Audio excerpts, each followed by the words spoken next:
On va refaire un tuto sur Scratch aujourd'hui, comme le défi que je vous avais donné la semaine dernière, vous vous rappelez, c'était sur l'animation.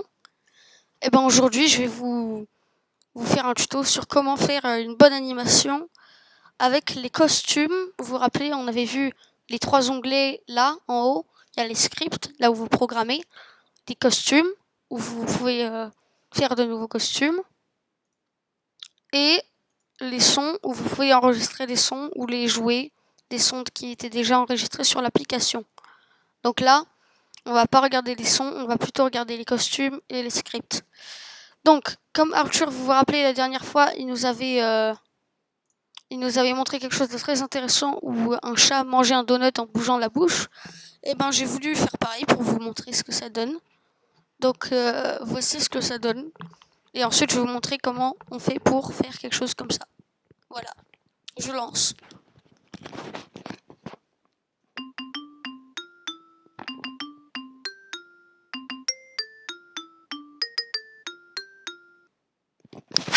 Alors voilà ce que ça donne.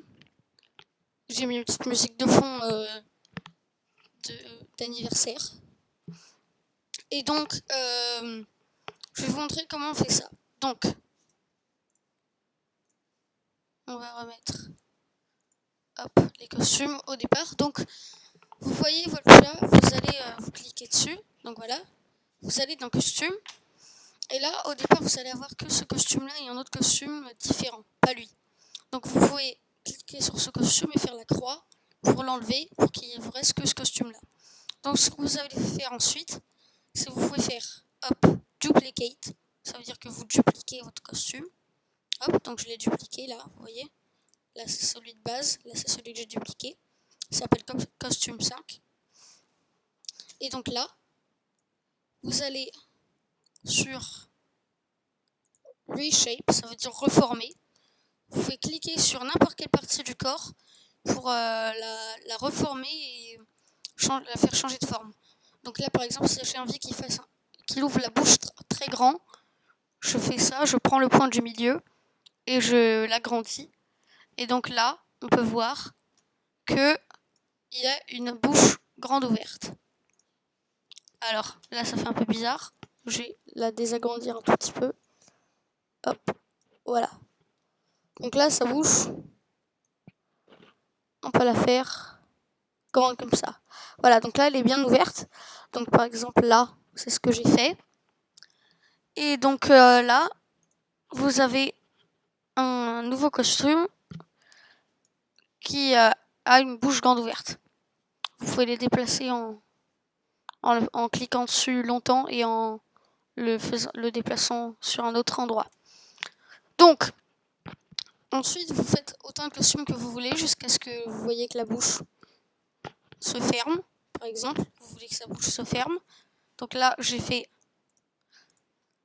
4 costumes où on voit l'animation de sa bouche. Et donc, en gros, ça donne ça. Regardez sa bouche.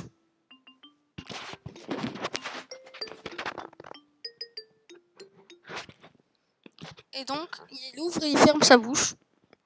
Et le gâteau en même temps se fait manger. D'accord ? Vous pouvez mettre un truc pour le remettre sur le premier costume, au cas où. Donc, maintenant, je vais vous montrer comment faire pour changer de costume. Alors là, j'ai mis, quand le panneau vert est cliqué, il change en costume 2. Donc le costume 2, là-dedans, c'est celui-là, où il ouvre grand ouvert la bouche. Et donc, ensuite, où est-ce que vous pouvez trouver ces changements de costume? Vous allez dans Looks et vous regardez jusqu'à là, Switch to Costume 2, ce qui veut dire changer le costume à costume 2. Donc là, vous pouvez changer le nombre de costumes selon le nombre de costumes que vous avez. Et donc, ensuite, vous mettez, pour que le gâteau puisse se faire croquer aussi,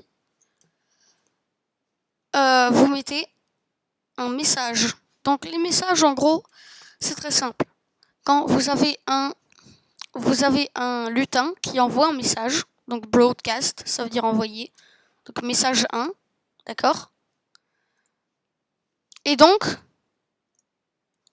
quand vous envoyez un message, vous pouvez faire que un autre lutin reçoive le message. Donc quand le lutin du gâteau reçoit le message 1, il se transforme en gâteau numéro 2. Donc le gâteau numéro 2, c'est celui-là où il y a une petite... où on voit que le chat a mordu. Et ensuite, vous pouvez faire un nouveau message où il se transforme en gâteau numéro 3, où le chat a plus mordu, etc., etc., jusqu'à ce que votre gâteau devienne totalement mangé par le chat, tout simplement. Donc là, vous pouvez faire voilà, un gâteau vide. Enfin, en gros, le moyen de faire un gâteau vide, vous faites dupliquer et vous faites clear, ça veut dire vous enlevez tout. Hop, et là vous avez un gâteau vide. Donc là j'enlève, j'en ai déjà un. Donc pour enlever les bougies, vous faites tout simplement ça, reshape, et vous cliquez sur la partie que vous avez envie d'enlever, vous la sélectionnez et ensuite vous faites delete pour l'enlever. Et vous pouvez aussi le défaire si ça vous plaît pas.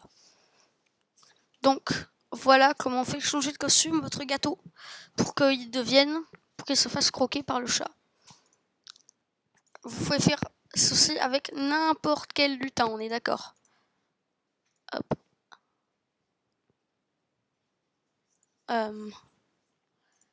Donc, en gros, je vais vous montrer aujourd'hui un autre truc. C'est les sons. Par exemple, chaque son, il y a un son propre à chaque lutin.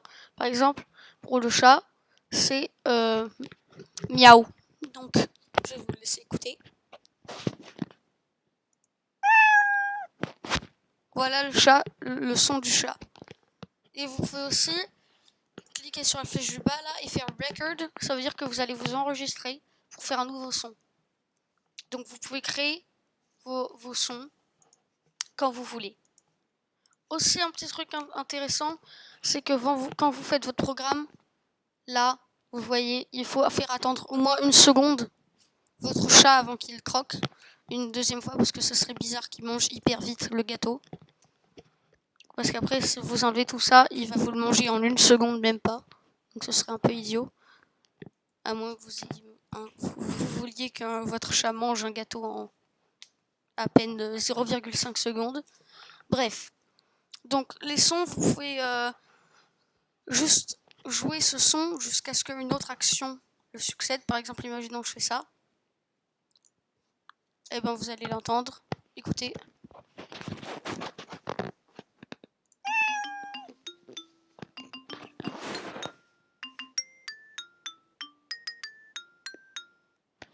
Donc voilà, en gros, je le fais faire miaou avant que tout ça commence. Donc voilà. Voilà ce que je voulais vous montrer. Donc rappelez-vous le défi de la semaine dernière. En facile, c'était juste essayer de faire une animation.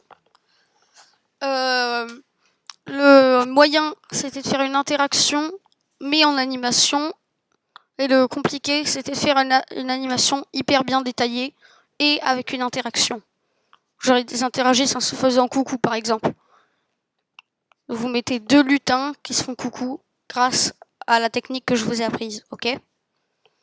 Donc voilà, j'espère que le tuto vous a plu. Je vais arrêter là et la semaine prochaine, je vous donnerai de nouveaux défis.